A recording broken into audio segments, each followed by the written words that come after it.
إن الحمد لله نحمده ونستعينه ونستغفره ونعوذ بالله من شرور أنفسنا ومن سيئات أعمالنا من يهده الله فلا مضل له ومن يضلل فلا هادي له أشهد أن لا إله إلا الله وحده لا شريك له وأشهد أن محمدا عبده ورسوله لا نبي ولا رسول بعده أما بعد.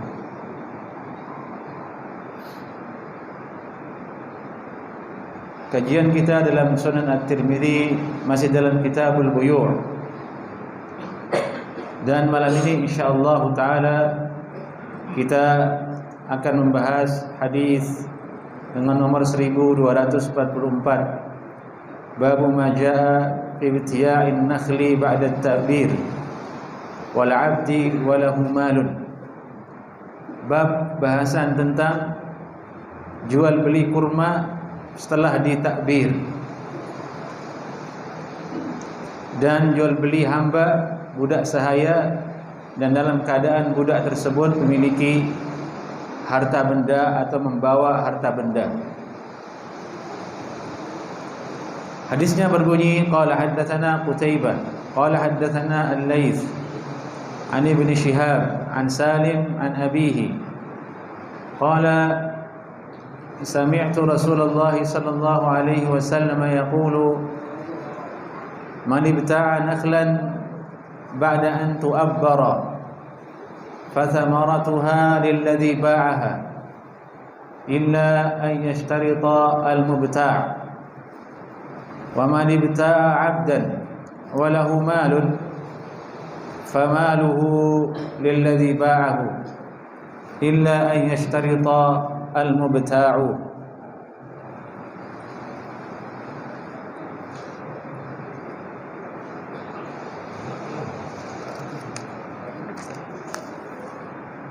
Dari Salim dari bapaknya qala, beliau berkata sami'tu Rasulullah sallallahu alaihi wasallam. Salim ini adalah putranya Abdullah bin Umar. Salim an abihi, dari Salim dari bapaknya. Bapaknya Salim adalah Abdullah bin Umar. Abdullah bin Umar adalah putranya Umar bin Khattab radhiyallahu taala anhu. Beliau berkata sami'tu Rasulullah sallallahu alaihi wasallam bersabda man ibta'a nakhlan ba'da an tu'abbara. Siapa saja yang berjual beli kurma setelah ditakbir. Naam. Takbir kata ulama talqihun nakhl. Talqihun nakhl, mengawinkan kurma. Wa huwa an yudha'a syai'un min tal'in fahlin nakhli fi tal'il unsa idzan syaqqa. Yaitu bentuknya adalah diletakkan sedikit dari kembangnya kurma jantan ke kembangnya kurma betina. Apabila kurma betina tersebut sudah pecah kembangnya, fatasluh thamaratuhu biiznillah ta'ala. Dengan itu kemudian terjadilah pembuahan dan berbuah kurma tersebut dengan izin Allah Subhanahu wa ta'ala. Ini namanya at-ta'bir. Naam.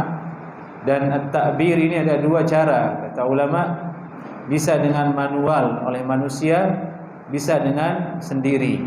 Yani dia natural tanpa ada campur tangan manusia.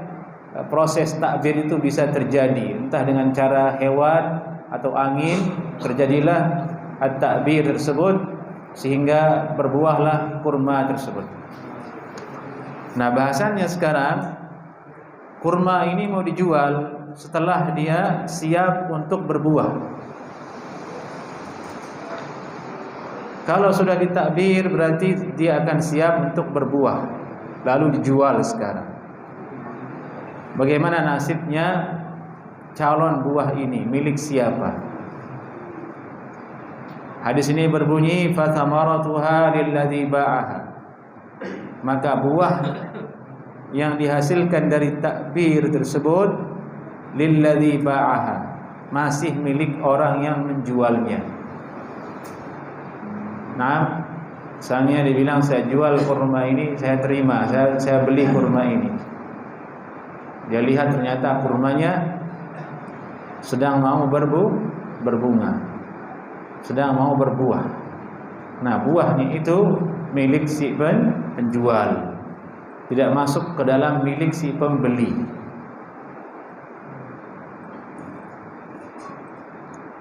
Illa an yashtarital mubta', kecuali jika yang membeli itu mensyaratkan, saya beli kurma ini tapi hasil takbirnya juga milik saya sekalian.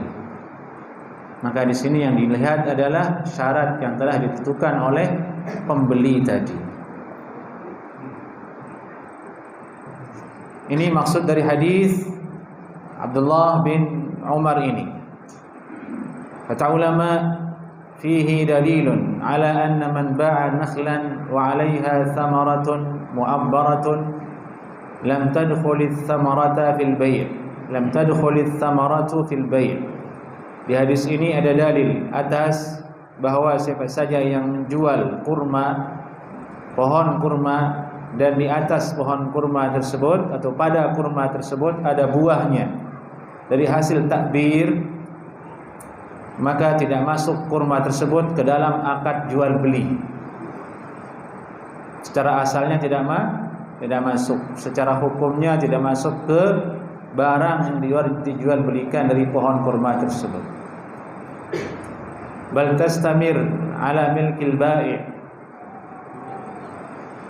bahkan buah kurma dari hasil takbir tadi itu terus berlanjut menjadi milik orang yang menjual. Kemudian hadis ini juga menunjukkan bimafhumihi, dari pemahaman yang bisa diambil darinya bahwa idza kanat ghaira mu'abbaratin tadkhulu fil bai' wa takunu lil mushtari. Tapi jikalau misalnya pohon kurma itu tidak ditakbir, yakni pembuahannya tidak dilakukan oleh manusia, oleh pemilik kurma itu, maka di sini buah yang dihasilkan dari takbir itu masuk ke dalam barang yang diperjualbelikan, menjadi hak milik orang yang membeli. Wa bidzalika qala jumhurul ulama, dengan inilah mayoritas ulama berpendapat. Nah, ini pendapat mayoritas ulama. Baik, kesimpulannya, orang jual kurma, sebelum dia jual kurma itu dia telah lakukan takbir dengan usahanya sendiri.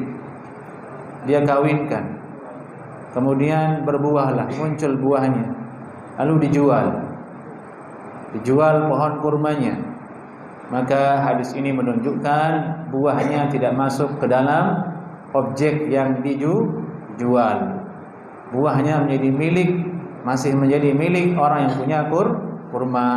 Sehingga kalau terjadi perselisihan, kenapa buahnya kok tidak boleh saya ambil, dan kan saya sudah beli. Nah, di situ letak inti persoalannya, bahwasanya pembeli tidak boleh mengambilnya tanpa izin dari yang punya kurma, karena hadisnya berbunyi demikian.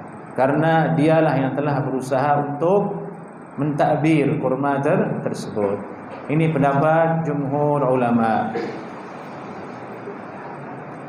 Wa khalafahum al-Auza'i wa Abu Hanifah. Imam al-Auza'i dan Abu Hanifah, Imam Abu Hanifah rahimahumullah ta'ala, menyelisihi pendapat mayoritas ulama ini. Faqala, mereka berdua berkata, takunu lil bai' qabla at-ta'bir wa ba'dahu. Bahwasanya kurma yang muncul dari hasil takbir itu tetap menjadi tetap menjadi milik pembeli, apakah dia ditakbir ataukah telah ditakbir. Wa qala Ibnu Abi Layla takunu lil mushtari mutlaqan. Bahwasanya Ibnu Abi Layla berkata, buah kurma itu milik pembeli secara mutlak. Pembeli secara mutlak. Yang sahih adalah perkataan mayoritas ulama.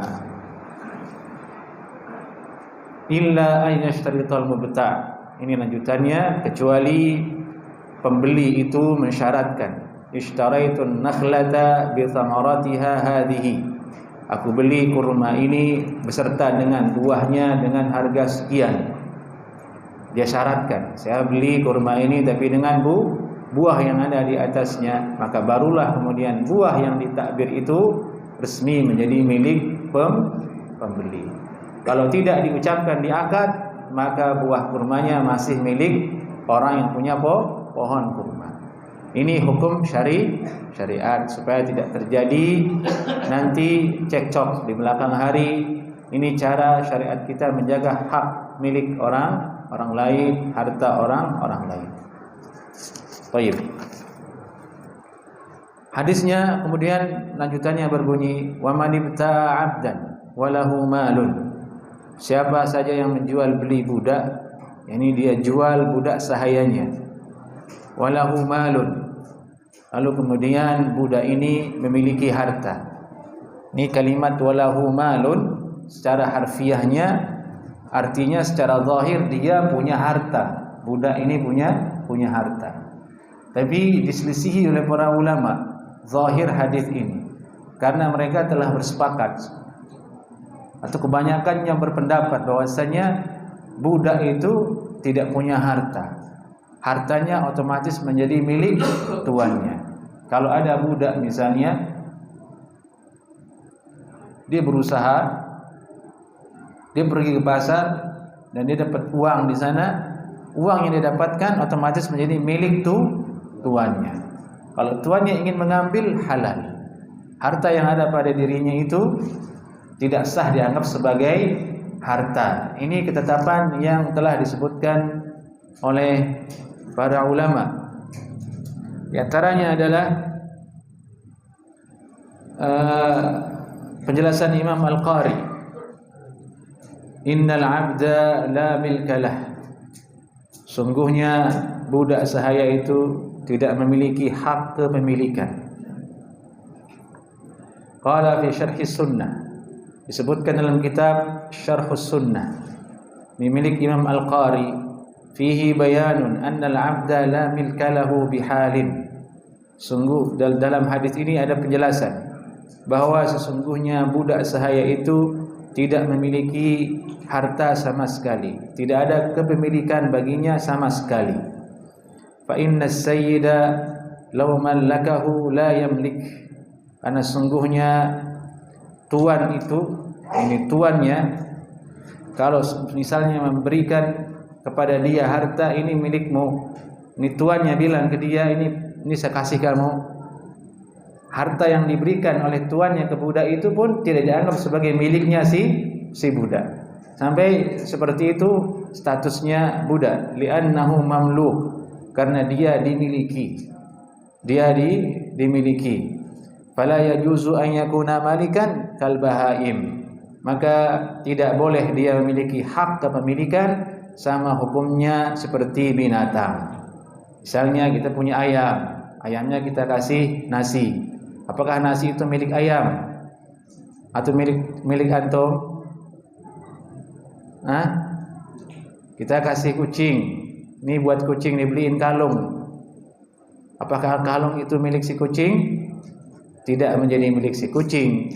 Tidak ada aturan mengatakan kucing bisa memiliki, kecuali orang kafir yang sudah kelewatan batas akalnya, dia wariskan hartanya untuk anjing, sebagaimana yang terjadi di sebagian negara. Nauzubillah min dzalik. Islam tidak, bahaim tidak memiliki, tidak punya hak kepemilikan. Budak seperti itu, la yajuz an yakuna malikan, tidak bisa dia memiliki hak kepemilikan. Berdasarkan atas ketetapan inilah kemudian mereka mengatakan sabda Nabi yang berbunyi, siapa yang menjual budak walahu malun, dan dia memiliki harta, ini maksudnya bukan kepemilikan, lam di sini lahu, milik dia, bukan kepemilikan, tapi maksudnya lil ikhtisas, Maksudnya dalam keadaan ketika dijual pada dirinya itu ada harta. Di badannya itu ada harta. Misalnya tuannya pernah mengasih dia kalung dari emas, ditaruh di badan si budaknya, atau di giginya dibuatkan emas oleh tuannya, oleh majikannya. Atau ketika dijual budak itu pakaiannya bagus, dijual. Nah, menurut ulama dengan penjelasan yang tadi, apa yang ada di badannya itu si budak tadi, pakaian, emas, itu bukan milik si budak. Maka lanjutan hadisnya, famaluhu lilladzi ba'ahu. Maka harta yang ada pada budak itu milik orang yang menjualnya, milik tuannya.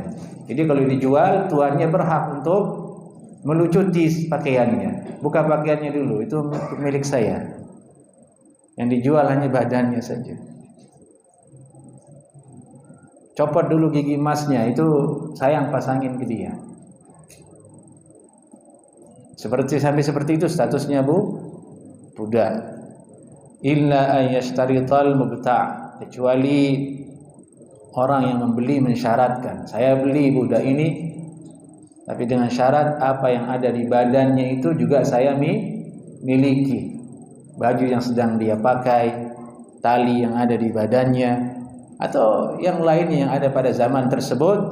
Maka dalam keadaan seperti itu, yang dibenarkan adalah syarat yang diajukan oleh pembeli kalau telah terjadi persetujuan jual beli. Ini maksud dari hadis ini. Faedahnya kalau kita jual beli, kita harus dengar syarat dari orang yang punya barang. Orang jual beli motor, orang jual beli mobil, dengarkan syaratnya. Saya jual mobil ini dengan harga 150 juta, tapi sarungnya tidak. Sarungnya tidak. Sarung joknya boleh tidak? Boleh hukumnya. Kalau pembeli ingin mendapatkannya setelah syarat itu, dia harus dia harus negosiasi, harus didengarkan syaratnya. Atau dia ingin beli rumah, ya, kalau ingin dia jual rumah, saya jual rumah ini semuanya, tapi ada bagian yang harus saya ambil darinya. Misalnya torannya, saya harus ambil, tidak ikut dijual. Boleh, itu syarat yang diajukan, maka wajib untuk ditunaikan. Nah,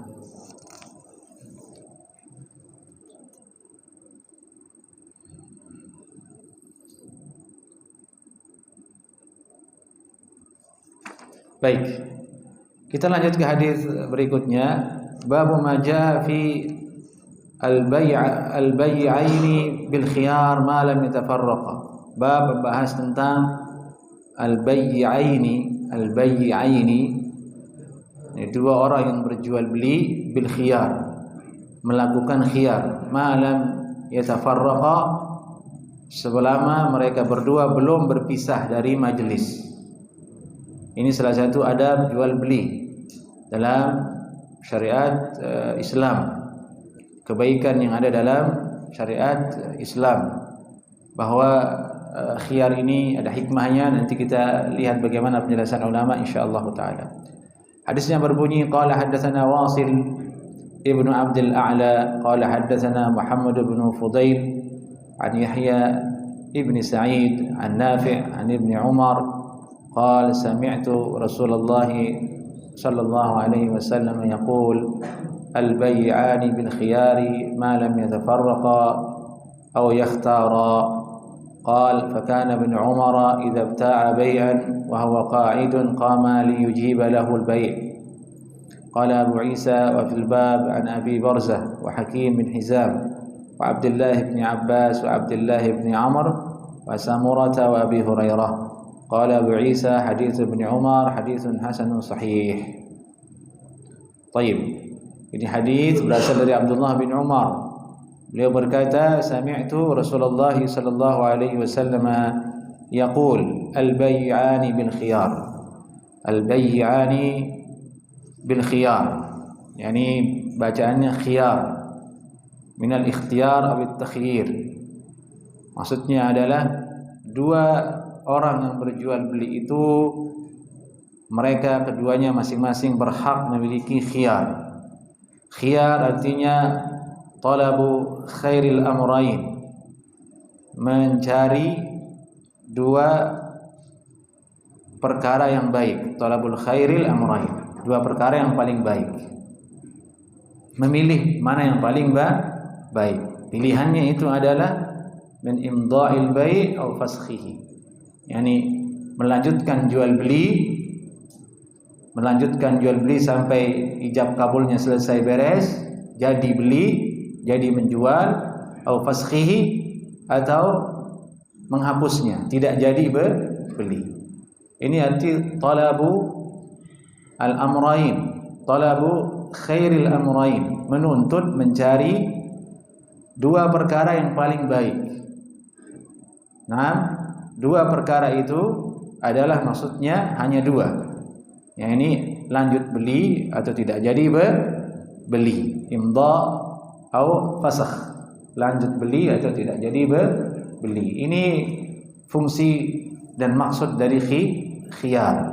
Dan ini adalah hak yang sudah ditetapkan oleh baginda Rasulullah sallallahu alaihi wasallam. Dan al-bai'ani maksudnya di sini adalah pembeli dan penjual, al-bai' wal mushtari. Karena jual beli itu harus ada dua orang, ada yang beli, ada yang jual. Kalau dua-duanya jual mah bukan jual beli namanya. Apa namanya kalau dua-duanya jual? Ya nggak jadi. Nah, ini kan dua hal yang berpasangan. Dari diambil salah satu kalimatnya al-bai'ani. Maksudnya adalah penjual dan pembeli, dibahasakan seperti itu. Al-bai'ani bil khiyar. Dua orang yang berjual beli ini masing-masing punya dia hak untuk khiyar, jadi atau tidak jadi. Jadi bukan hanya orang yang beli yang punya hak khiyar, yang jual pun punya hak untuk khiyar, jadi jual atau tidak jadi jual. Jadi ingat nih, jangan mentang-mentang kita jadi pembeli selalu motonya pembeli adalah raja. Selalu kita berprinsip tenang saja, dia butuh kok. Yang menjual butuh. Tidak selamanya. Tidak selamanya. Kadang kalau dia sakit hati nggak jadi saya jual. Yang beli jadinya susah juga, beli kemana ya? Nggak bisa beli. Dilarang untuk beli, nggak boleh untuk beli. Jadi kedua-duanya saling mengisi, saling memberi manfaat. Dari itu harus saling menghormati. Yang menjual menghormati, yang membeli juga menghormati. Jadi maksudnya dua orang ini adalah pembeli dan penjual, kedua-duanya masing-masing punya hak untuk khiyar, lanjut ataukah tidak. Malam yatafarraqa, malam yatafarraqa, selama mereka berdua belum berpisah. Kalau yang dibicarakan berpisah berarti maksudnya apa? Terkait dengan apa? Tempat. Malam yatafarraqa. Hadisnya berbunyi demikian. Berarti maksudnya di sini masa untuk khiyar, waktu untuk khiyar itu adanya selama ada di majelis. Ini perkataan jumhur ulama. Dihitung khiyar itu dengan majelis, bukan dengan ucapan. Karena Nabi bersabda malam yatafarraqa, selama mereka berdua belum berpisah. Kalau berpisah berarti maksudnya terkait dengan tempat. Dari itu kemudian ulama menyebutnya ini khiyarul majlis. Khiyarul majlis, yakni masa tenggang memilih di dalam majelis. Di selama di majelis itu dia boleh untuk mencari kepastian jadi atau tidak beli. Gambarannya, saya beli barang ini berdua nih, saya beli ini motor. Ya sudah berapa? Sekian. Tapi selama belum berpisah, Meskipun dia sudah bilang saya beli, saya jual, selama belum berpisah masih ada hak untuk khiyar. Itu maksudnya malam yatafarraqa. Tidak boleh orang mengatakan kemudian tadi kan kamu sudah bilang iya nih, kok bilangnya nggak jadi? Tidak boleh. Boleh karena dia masih dalam majelis. Nah, yang menjadi masalah itu kalau sudah berpisah. Artinya dia sudah mengatakan jadi saya beli. Taib, ini uangnya, mereka pergi. Sudah sepakat. Ini berarti tammal bai'. Jual belinya sudah sempurna. Ingat jual beli itu yang dilihat akadnya, sama seperti antum akad nikah dulu. Nah, adapun barangnya enggak disyaratkan harus di depan. Nah, harus di depan. Nah, harus dipegang begini barangnya. Seperti antum menikah dulu, saya terima nikahnya fulana, orangnya di mana? Di dalam kan. Setelah akad keluar nih orangnya, ini yang diakadkan tuh ini. Yang dilihat adalah akadnya. Ketika dia bilang mengatakan saya beli ini, saya jual, sebenarnya tammal akad. Jual belinya sudah sempurna. Nah, ini ada masa kemudian setelah begitu dia melihat di majelis itu, cop, sebentar dulu. Kayaknya ini kok begini ya barangnya. Ini boleh dia lakukan itu selama belum berpisah, ada hak untuk dia khiyar ma lam yatafarraqa.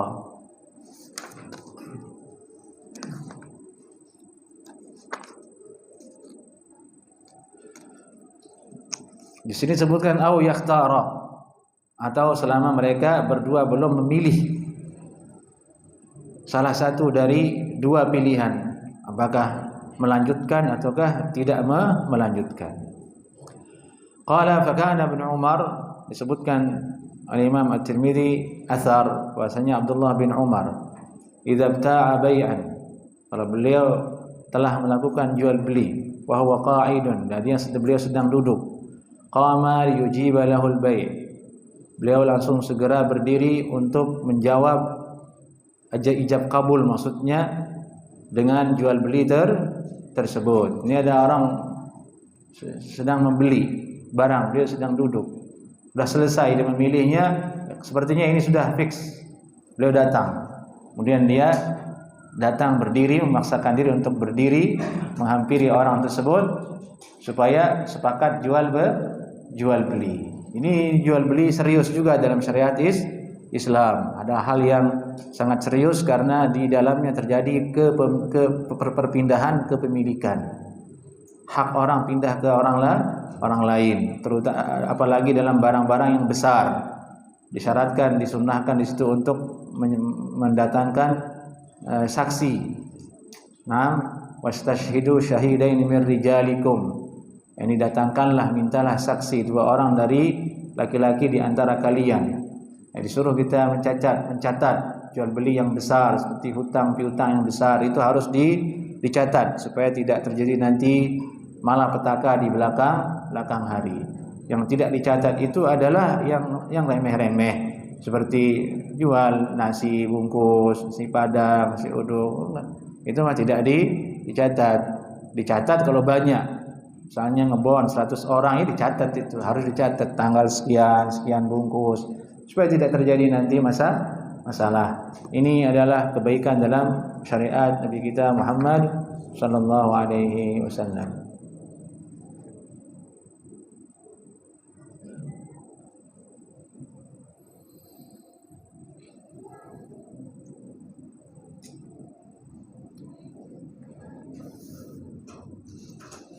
Baik.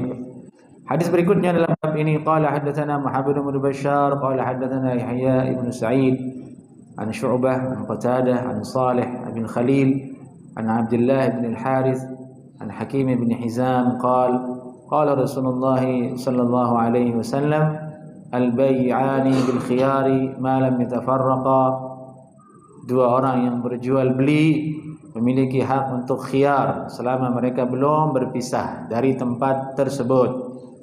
Fa in sadaqa wa bayyana, jika mereka berdua jujur dalam jual beli, wa bayyana, dan menjelaskan, Yang ini dia jelaskan barangnya begini-begini, dia sebutkan aibnya dengan secara jujur.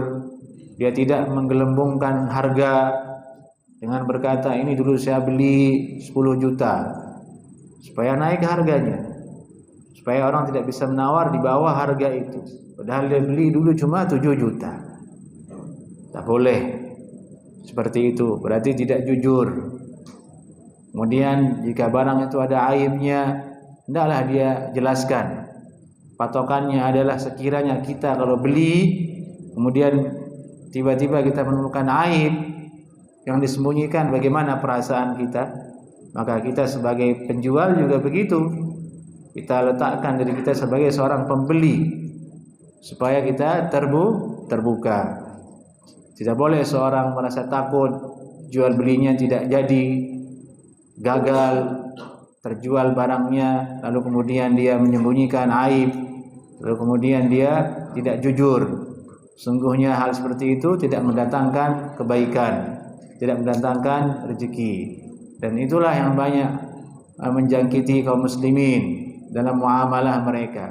Tidak bersabar, maunya cepat, langsung dapat, langsung banyak, meskipun dengan cara yang tidak jujur. Itu Nabi menjelaskannya, fa in sadaqa wa bayyana.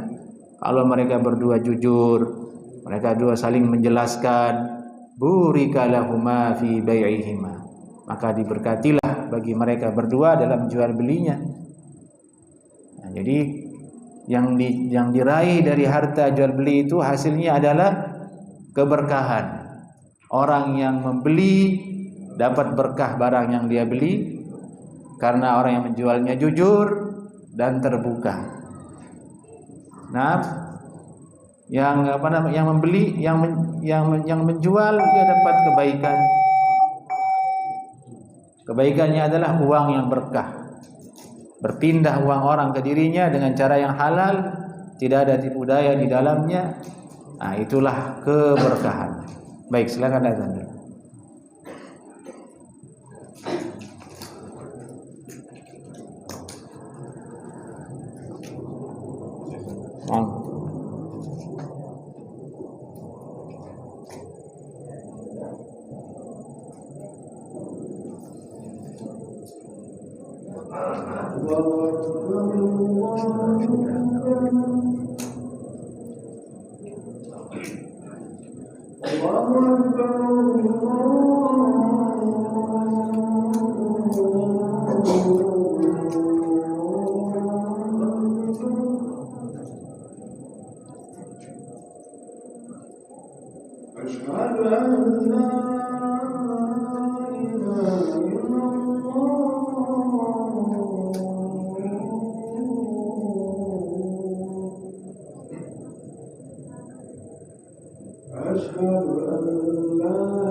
Allahumma rabbana ad-da'wati at-tammah was-salati al-qa'imah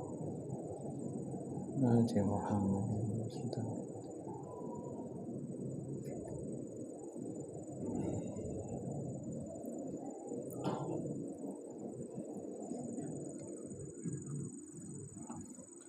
Baik. Nabi SAW bersabda, "Burika lahuma fi bai'ihima," maka diberkatilah untuk berdua jual beli mereka. Wa in katama wa kadzaba, dan apabila mereka berdua itu menyembunyikan aib, wa kadzaba, dan salah satunya berdusta, kalau kedua-duanya saling ada permainan di dalam jual belinya, muhiqat barakatu bai'ihima, maka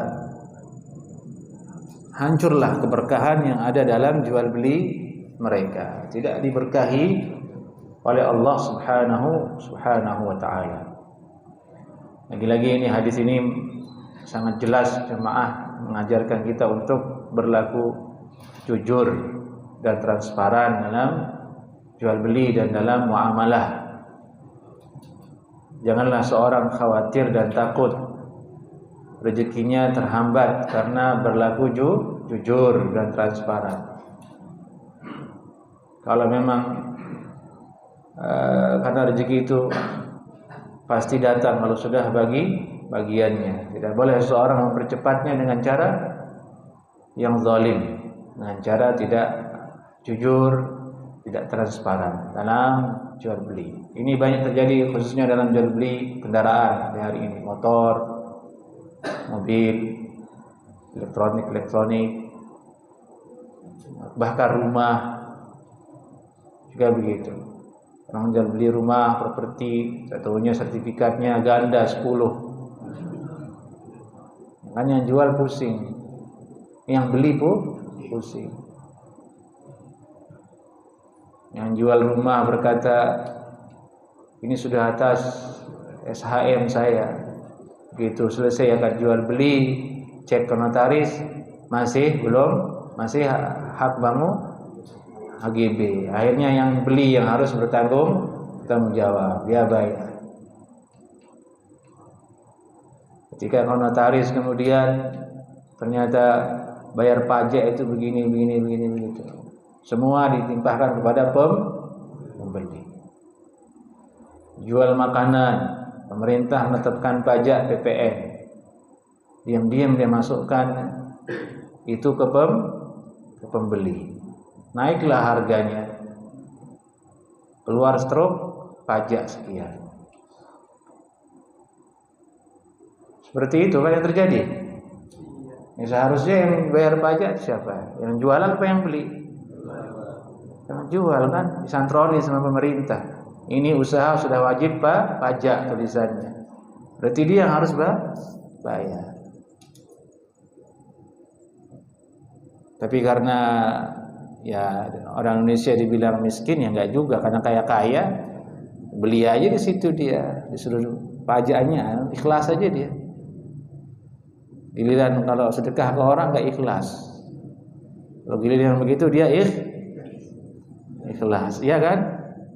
Antum ngaku aja itu yang sering kita ngaku aja itu. Kalau yang begitu kita ikhlas.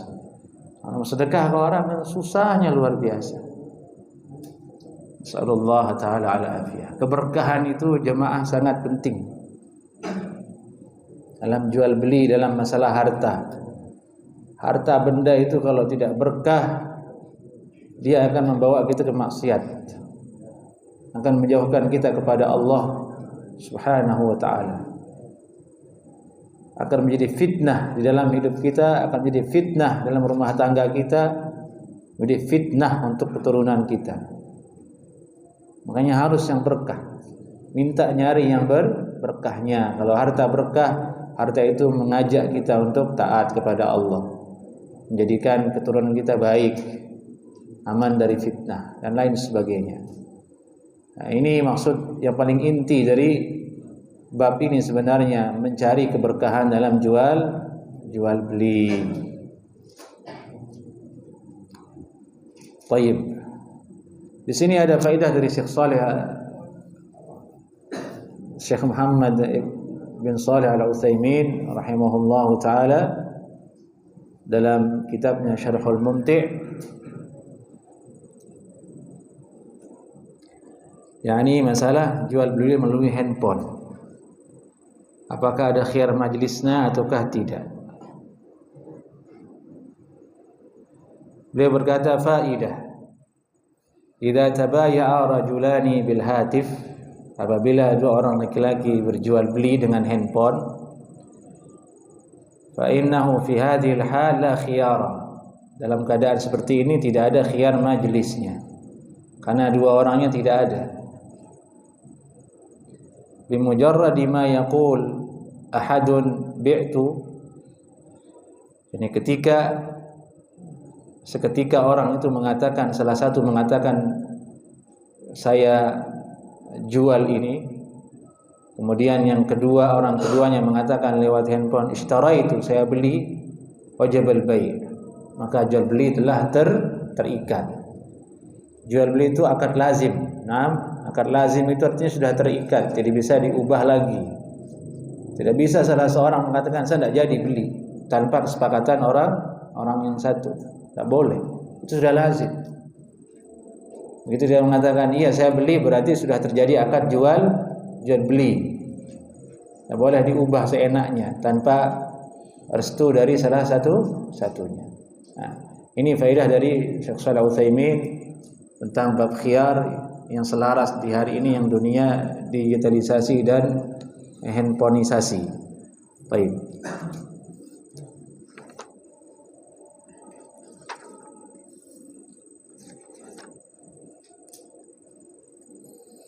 Sampai di sini kajian kita dulu jemaah. Kemudian saya kemarin itu nanya masalah apa itu? Haji. Tabungan haji. Yang mau dibahas malam ini saya janji kemarin. Mana yang nanya? Aduh. Ini berarti ini murid nakal ini. Dia nanya, janjinya dia nggak hadir.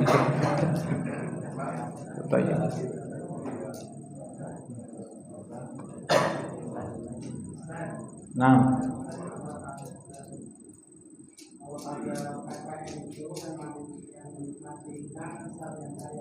tuh, salah informasi lagi saya ini. Terus, oh iya, pengusahanya dikasih pajak apa?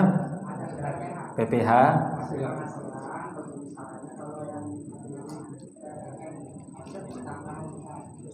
Itu dibayar sama kita, tapi include sama barang makanan itu.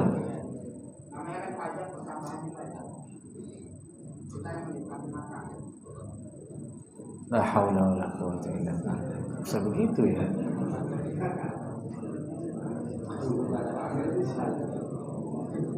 Allah musta'an. Berarti struk yang keluar itu sudah benar itu. Itu perhitungannya bagaimana perhitungannya? Apakah misalnya orang beli daging dengan beli kangkung sama enggak itu? Bagaimana Pak? Ada yang pajak, ada yang enggak? Resmi. Enggak.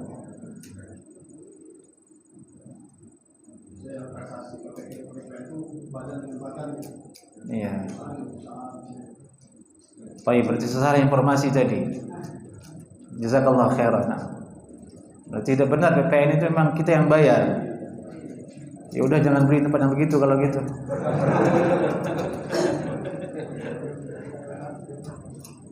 Kita beli yang teman-teman saudara-saudara saja yang biasa-biasa. Meramaikan mereka insyaallah taala. Baik. Ada lagi tanyakan jemaah? Nah, silakan. Assalamualaikum warahmatullahi wabarakatuh. Yang masalah jual beli petani tadi sama hujan besar. Jika petani menjual pohon kurma sama pembeli, otomatis buahnya dibeli oleh pembeli. Sampai kapan pembeli itu bisa merasakan nikmatnya mendapatkan hasil kurma? Sedangkan itu kan ada punya tanggung jawab sama petani.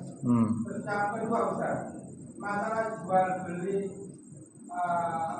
tadi itu orang sama orang budak ini kan manusia besar.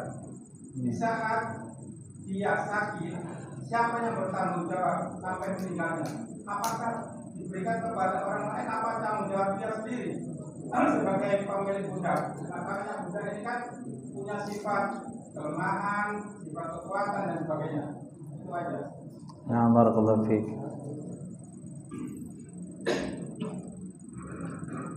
Budak itu kalau dia sakit ya dia rawat dirinya sendiri.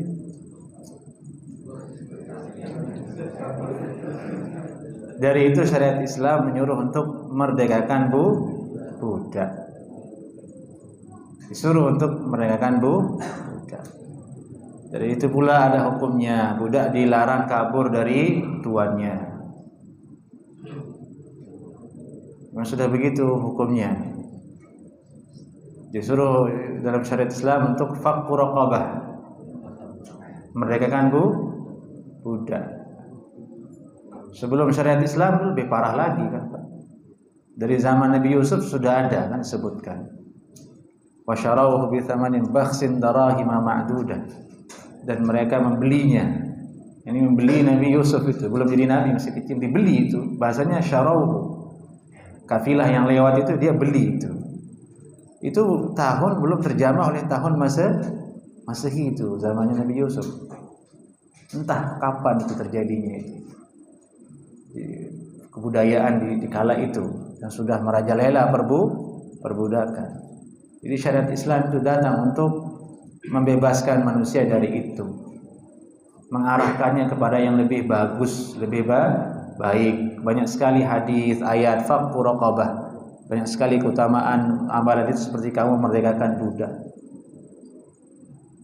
Seperti itu. Kalau dia sakit ya tergantung tuannya. Kalau tuannya baik hati ya dia rawat. Kalau enggak ya dibiarkan. Sama seperti ayam. Kita punya ayam tadi sudah dijelaskan. Ayamnya sakit. Antum mau potong atau mau kira-kira begitu? Atau mau dibiarin atau enggak gitu kan? Antum punya kucing mau diapain kucingnya? Terserah antum. Kalau dia berbuat baik ya bagus. Baik. Terus yang kedua tadi, sampai kapan dia menikmati kurmanya? Ya sampai kapan? Sampai pembelinya mau mengambil pohonnya. Kalau pembelinya mengatakan, sekarang saya mau ambil nih pohon saya, nih kurma yang kamu takbir itu silahkan ambil. Sudah nggak boleh lagi di pohon saya, ya boleh sampai di situ. Perinciannya begitu.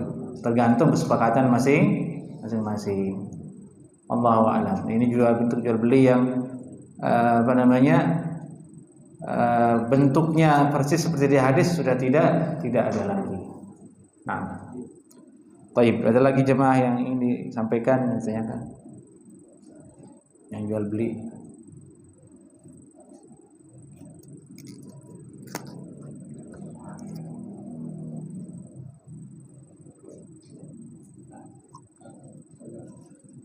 Nah, jual beli kurma itu sama dengan pohon lain nggak? Bisa dikiaskan ke pohon yang lain. Jumhur ulama memberlakukan kias, asalkan kiasnya sesuai dengan rukun dan syarat. Nah, dan yang layak memberlakukan kias di situ yang ahlinya ya, yang menelitinya. Pada dasarnya syariah tidak membedakan dua perkara yang mutamathilain, yang dua-duanya sama mirip, tidak dibedakan oleh syariat Islam. Itu berselisihan dengan akal. Dari itulah kemudian diberlakukan kias. Asalkan rukun syarat kiasnya cocok dengan pohon yang lain, ya berlaku. Kecuali orang yang berpahaman zahiriyah atau orang yang menolak kias sama sekali, ya tidak dia berlakukan. Tapi mayoritas ulama memberlakukan kias selama cocok rukun dan syaratnya kias itu, maka berlaku, karena syariat tidak pernah membedakan, la yufarriq baina al-mutamathilain, tidak membedakan dua perkara yang sama dan mirip. itu bertentangan dengan akal dan itu didukung oleh syariat qiyas tersebut. Baik, naktafi bihada. Assalamualaikum warahmatullahi wabarakatuh.